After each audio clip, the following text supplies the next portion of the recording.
सो hi everyone, मेरा नाम है जयमीन और आज हम सीखने वाले हैं प्रीमियर के टूल्स के बारे में। सारे टूल्स को सीखने के बाद तुम अपनी एडिटिंग स्किल्स काफ़ी सही कर लोगे।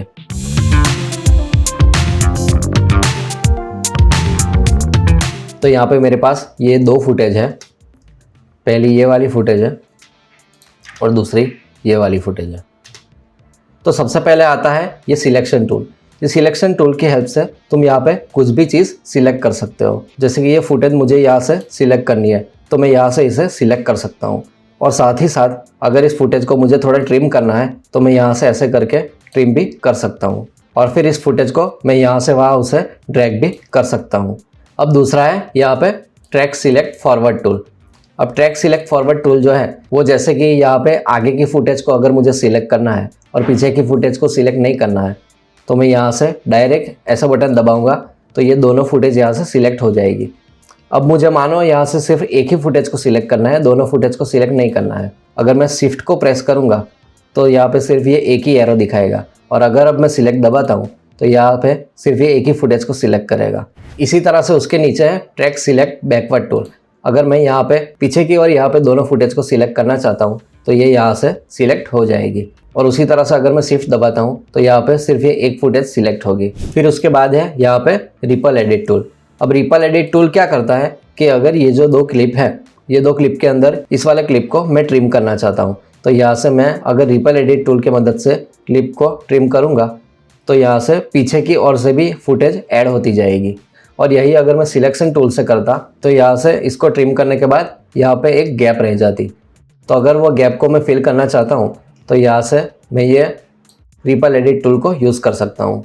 रिपल एडिट टूल से अगर मैं उसको ड्रैग करूँगा तो वो क्लिप ट्रिम भी होगी और पीछे गैप भी नहीं रहेगी। फिर उसके बाद है रोलिंग एडिट टूल। तो रोलिंग एडिट टूल तब यूज़ होता है जब तुम यहाँ से फिर से यहाँ से अगर ट्रिम करना चाह रहे हो और अगर ट्रिम करने के बाद भी ये जो तुम्हारी जो फुटेज की जो लास्ट जो पोजीशन है तुमको अगर वही पोजीशन चाहिए तो तुम इस टूल का यूज़ कर सकते हो। जैसे कि यहाँ पे मैं ये फर्स्ट क्लिप को ट्रिम कर रहा हूँ तो मेरी ये जो सेकंड फुटेज थी वो वही के वही है। और अगर मैं यही चीज़ अगर रिपल एडिट टूल से करता तो यहाँ पे इस तरह से ट्रिम करने के बाद ये सेकंड वाली जो फुटेज है वो भी पीछे की ओर ड्रैग होने लगती। तो तुम अपने यूज़ के हिसाब से ये दोनों टूल्स का यूज़ कर सकते हो। फिर उसके बाद है रेट स्ट्रेच टूल।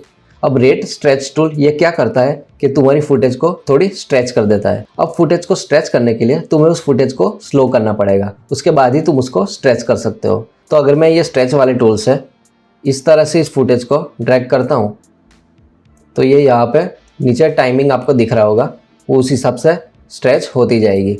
और अगर अब मैं इस फुटेज को प्ले करता हूँ तो ये फुटेज स्लो प्ले होगी क्योंकि ये टूल ने क्या किया, उस फुटेज को स्लो कर दिया और उसकी जो फुटेज की जो ड्यूरेशन थी वो पहले से काफ़ी ज़्यादा उस फुटेज को स्लो करके बढ़ा दी। और आपको यहाँ पे ये शो हो जाएगा कि इसने फुटेज को कितना ज़्यादा स्लो किया है। यहाँ पे उसने 100% से 83% तक फुटेज को स्लो कर दिया है। फिर उसके बाद है ये रिमिक्स टूल।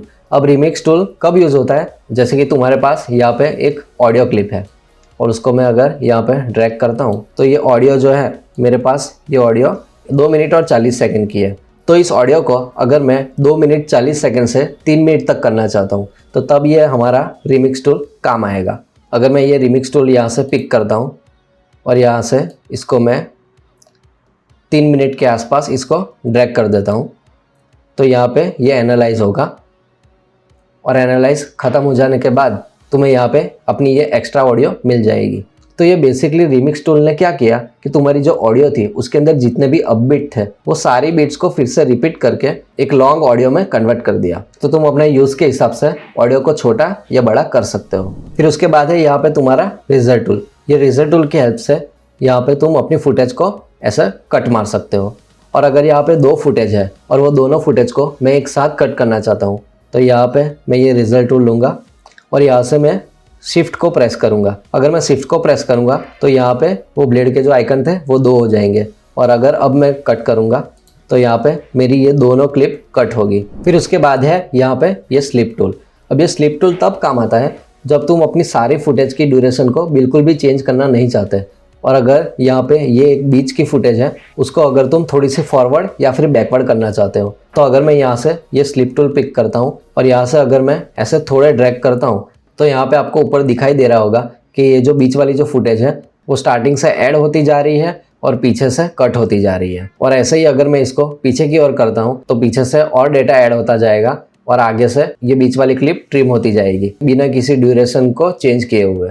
फिर उसके बाद अगर मैं ये स्लाइड टूल लेता हूँ और अगर मैं इस बीच वाली क्लिप को यहाँ से थोड़ी ऐड करना चाहता हूँ तो आप देख सकते हैं कि ये जो पहली वाली फुटेज है वो ट्रिम हो रही है और ये जो लास्ट वाली जो फुटेज है उसमें से डेटा ऐड हो रहा है। और यहाँ पे ऊपर तुम देख सकते हो कि ये जो तुम्हारी जो पहली जो फुटेज थी उसमें डेटा ऐड हो रहा है और ये जो दूसरी फुटेज है उसमें से डेटा कट हो रहा है। और ऊपर जो थंबनेल तुमको दिख रहा है वो तुम्हारी बीच वाली फुटेज के थंबनेल है।